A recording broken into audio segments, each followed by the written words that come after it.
The following is the true story about how my friends deserted me and left me to die and rot in Medellin, Colombia. This is a true story. This is not clickbait. So once upon a time, it was 2022, around February 2022, I really started to gain momentum with these awesome 4-to-1, 5-to-1, 6-to-1 ratio of, woman to man penthouse parties, these exclusive private parties in Medellin, Colombia. My video editor's been putting videos on the screen right now. So as you can see, these parties are off the chain. Beautiful women. I did my absolute best to keep all the sex workers out of there, okay? To be honest, it was probably about 20 to 10%, 10 to 20% were just there to try to make a quick buck. I did everything I could to try to keep it just legitimate, above the board parties. We checked IDs. Everybody was of age. If we caught anybody doing drugs or anything like that, they were immediately kicked out. And these parties were awesome. They were the shit. I mean, you've been seeing them. Like, tell me you don't want to go to one of these parties. Well, here's what happened. A group of angry feminists on Twitter saw my Instagram ads, because that was my main method of promoting these parties, was by buying Instagram ads, buying story ads, and then advertising my parties to 18 to 26-year-old women living in Medellin, Colombia. And it would basically, they would show up as an ad. And they would, check out the parties and they would want to come. We'd put them on the list. They'd come party, good times, until the angry, feral, rabid feminists saw that I was advertising these parties on Instagram. They were getting a lot of traction and they didn't like that.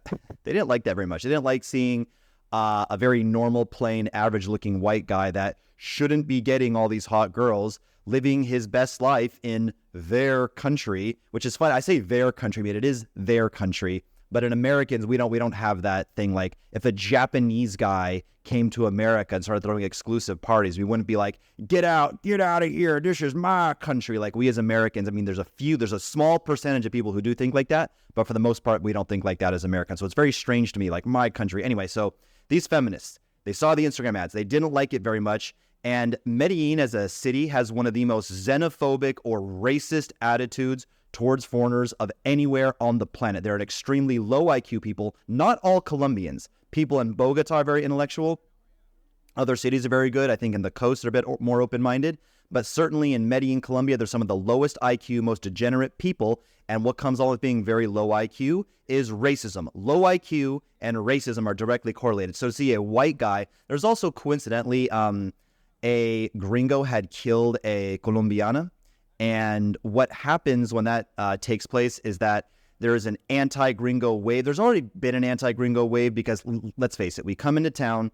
I'm just comparing, the men at least, right? We're way better looking. We're way taller. We have way more money. We have way more of a masculine personality. We treat the women better. We blow the competition out of the water. So, of course, we're going to get a bad rap there just due to, simply jealousy and not a whole lot else. So these women don't like me, okay? So they make these rumors, these fake rumors all over Twitter, and they blew up.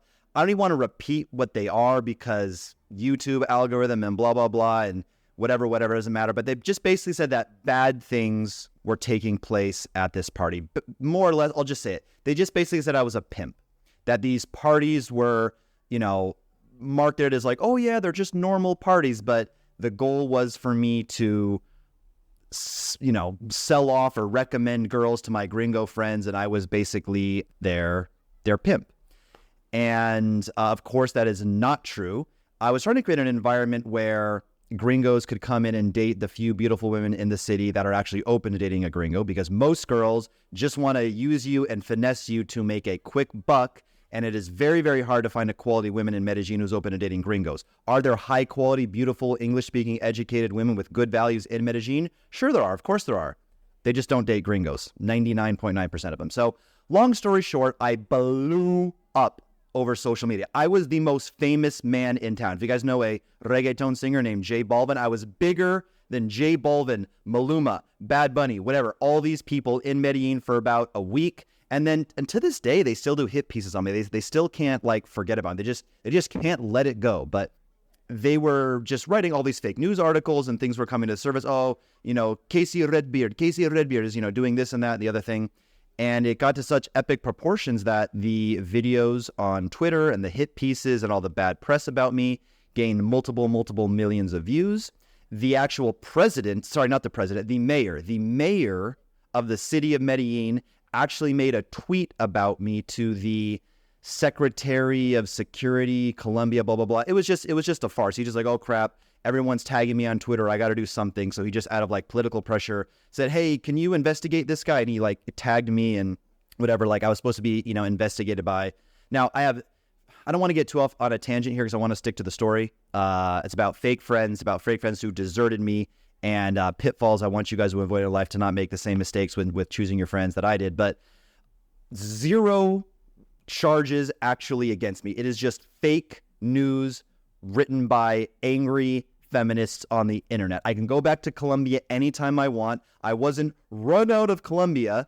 There's like the Casey Redbeard he had to leave Colombia. He was run out of Colombia. What does that mean to be? First of all, this bad press took place in February, and I have mountains of evidence to show, to prove that even though all this big cancellation in the media, all this bad press, all this wild stuff took place in February of 2023 or 2022, whatever year it was.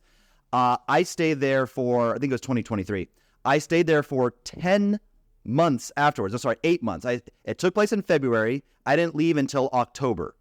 So that's 8 months that I stayed in the country. And I did a shitload more parties that were bigger and better than ever before, just to stick it in their faces. So I didn't get, again, what does it mean to be run out? Like it's like a Disney movie, like they have their flaming, little torches and their pitchforks, and like they're running me out, like they chased me out of the city, or like harassed me in the streets. They chased me to the airport with my tail. Like, no, that I can go back to Medellin anytime I want. I don't have any desire to go back to Medellin because Medellin is a shithole. Colombia as a whole, as a country, is not a shithole. There's a lot of great people in Colombia. There's a lot of great places. People in Bogota are very open to foreigners. They're a lot higher IQ. I don't have bad blood towards Colombia. Medellin is one of those degenerate cities. I think in the last week, like 4 new foreigners were killed there. People are dropping like flies. They hate foreigners there. They use us as ways to get ahead in life, drug us, rob us, steal from us. We don't have access to dating any of the top girls there. It's bad news. So as this bad press is taking place around me, saying at my parties, all these terrible things are taking place. There's an article in all the top news websites, El Colombiano, El Espectador, all this stuff, and my friends with quotation marks, who weren't really my friends, start scattering like the cockroaches they are. It was almost as if these are people who used to come to my parties. One of them is a former roommate of mine who I've known for 2 years prior to this point, been to 20 of my parties over the years. And it was almost as if these guys got together in one room and like decided on what like their text message is going to be to me, because I don't know, it was like 12, 18, 27, I don't know how many people, it was a lot. They all basically copied and pasted more or less. I mean, they independently came to their conclusion. They weren't actually in a room, deciding what to send, but it was as if that. And they all said some version of, I'll do it in a British accent because this is one of my fake friends, former roommate, said, "Oh, Case, I just can't. The press is getting so bad. Listen, I know you're a good guy, man. I know you're a good guy. Listen, I've been to 15 of your parties, mate. I know you're a good guy. I know what they're saying is completely wrong. It's terrible. It's a travesty. It's a travesty against humanity. But listen, they're saying all these things, and I'm trying to renew my visa this year, and I just can't. I can't. I'm gonna block you on Instagram, mate, and I have to move out, and no more contact. We can't be friends anymore. But I'm so sorry." Okay, where does that leave me, you little fucking bitches? So in your hearts and in your factual brains, but you just know that all this stuff they're saying about me is 100% completely false and fabricated. Yet what are they going to do?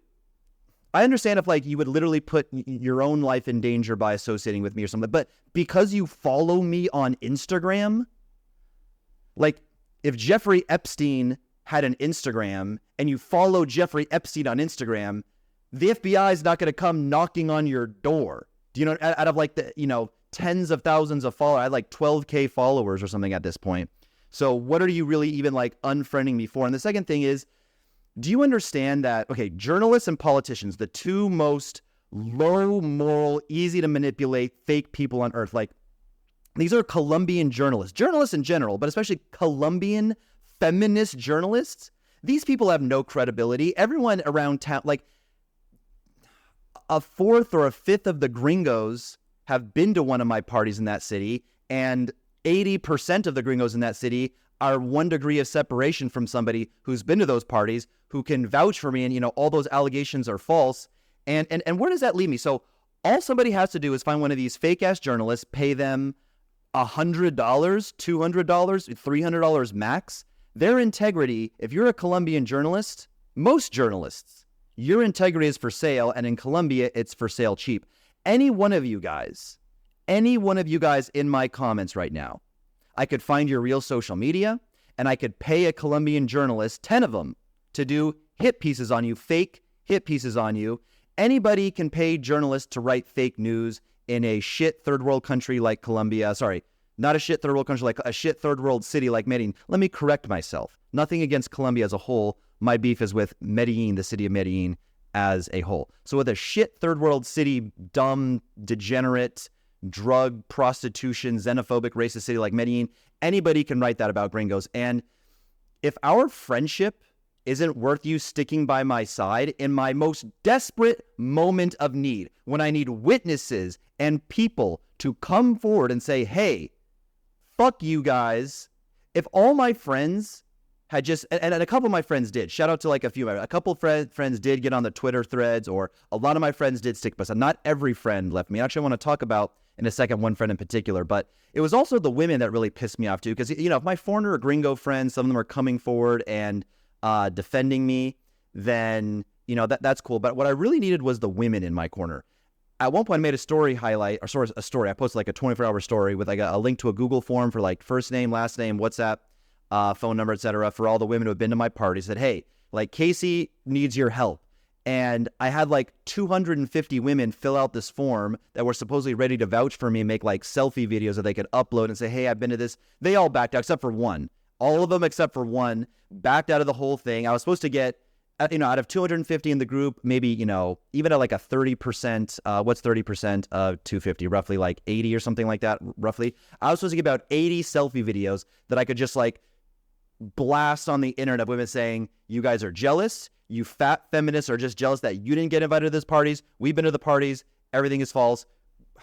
These women have zero integrity. All the things that I did for them, because, we paid their Ubers to come there. We never actually paid the women to come to the parties, but we paid their Ubers. Obviously, the drinks and the food was free. So we're giving this amazing experience in a penthouse nicer than anything they've ever been to their life, with the coolest guys curated in the city, the, most masculine, tallest, best looking guys who actually are nice and know how to treat a woman as well.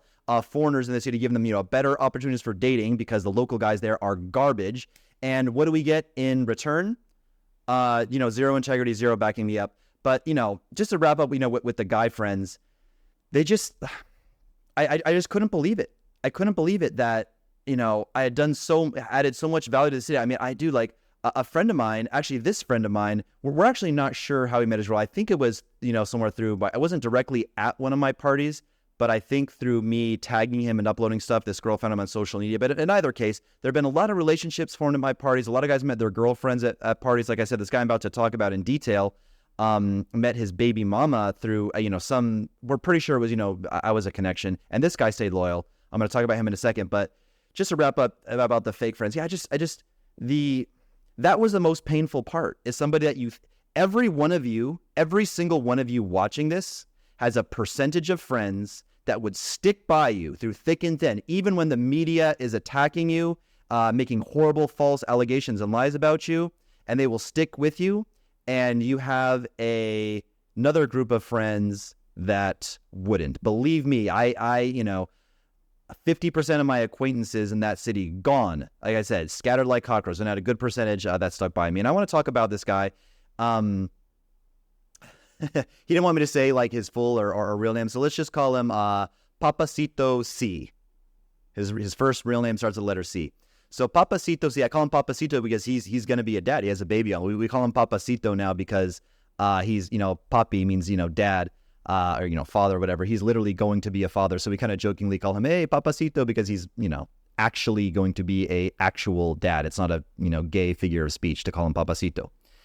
And there was a point when I was literally fearing for my life. Now it's easy for me now to say, okay, the men in Medellin, there's some like real sick sicarios, and those guys are some of the most dangerous, people that you actually should, be fearful of in your life. There's some of the most scariest motherfuckers on the planet. There's a few real sicarios. Other than that, all the other guys are very effeminate and soft. And it's very easy for me to talk big about this now. Like, oh, I wasn't scared. And, if I saw these guys and they said something on the streets, I would fuck them up and this and that. But at the time, it felt very different. You're the talk of the town. You're getting attacked left and right. And I was legitimately scared for my life. And a lot of people knew where I lived because I had done one or two parties and certainly some pre-parties at my very own apartment where I lived. Because, I never thought, something like this was going to happen, right? So this guy, Papacito C, actually let me hide out in his apartment. I took an Uber. I didn't even want to like in my Uber account to have his address. I took an Uber to somewhere near his address, walked the extra like 3 blocks with like, I did like, like the Middle Eastern people, they put like, like the turbans around. I made like a burqa, whatever it's called. I made like a little makeshift burqa and then got a hospital mask or a hat. I somehow disguised myself. Maybe I had a hat on too and sunglasses, but I somehow disguised myself, walked into his place. And he had an extra bedroom there, and he just basically let me crash with him for, I think it was like 3 or 4 days until the heat died down.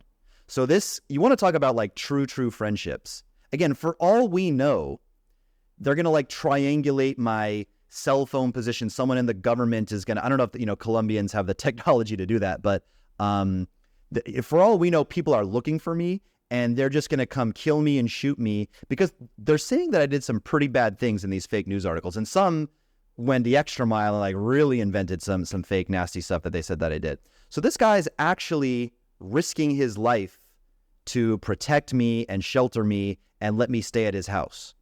So in the end, it was actually kind of a good experience, kind of a beautiful experience. I saw, the best and worst of humanity from this thing. Again, I saw a lot of fake friends who should have been vouching for me, who, tell me, oh, I know it's all fake and just, scattered like cockroaches because of their own selfish, self-preservation, which again, I also understand like if they actually were going to have like life-changing consequences, but it's like, bro, like you follow me on Instagram, like, and everyone with any integrity knows this is fake. And like, we can still be friends in private. You can come to a future party. I won't tag you in the videos or anything like that, but whatever, they scattered. And then I saw the opposite. I saw friends, another guy, gave me one of his Airbnb properties to crash in, for a while. I was moving around from apartment to apartment for a while, not knowing if I was being tracked and going to be murdered. Because again, I think in the last week alone, like 4 foreigners were drugged and robbed in Medellin. Now that's different. They were, that was like money motivated.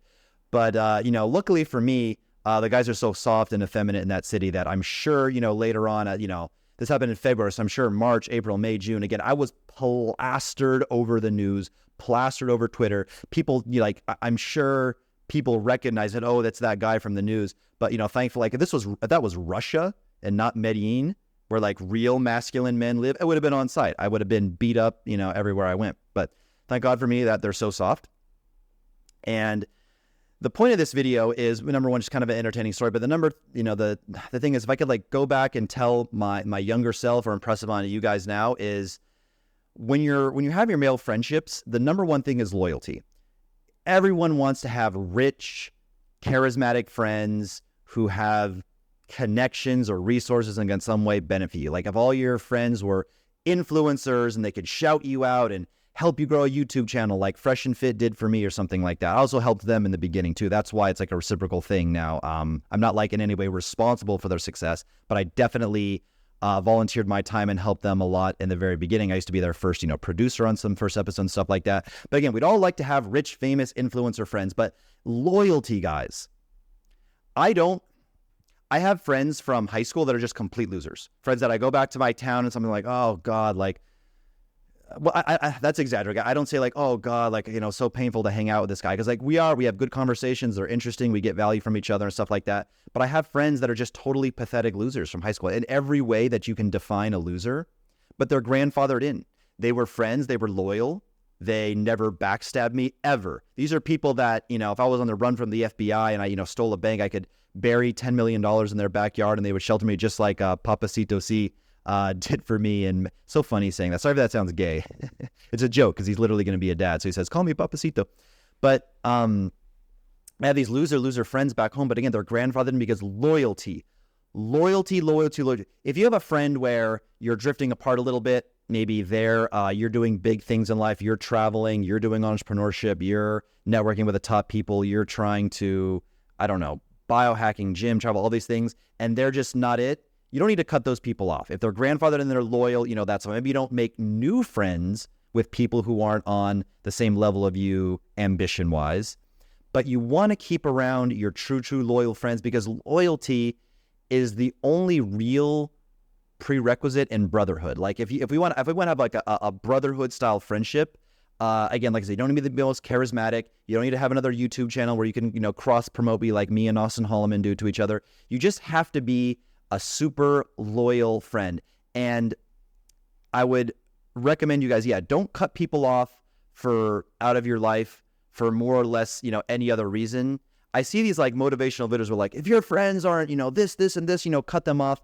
But loyalty, listen, if you guys are in a position right now where you have this friend that you get a lot of value from them one way or another, they're a club promoter and they let you come to their table for free, they have all these, whatever it is, but you can sit there and think in your brain times where they have showed blatant disloyalty to you, cut them out immediately. Get them out of your life. Okay.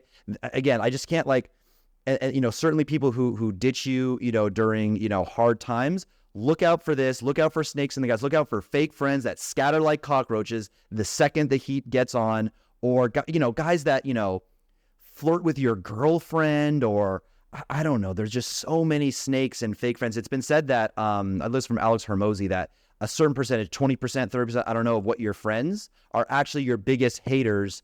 And, they secretly, criticize you, and they secretly kind of prey on your downfall. They're jealous. They're not on the same team as you.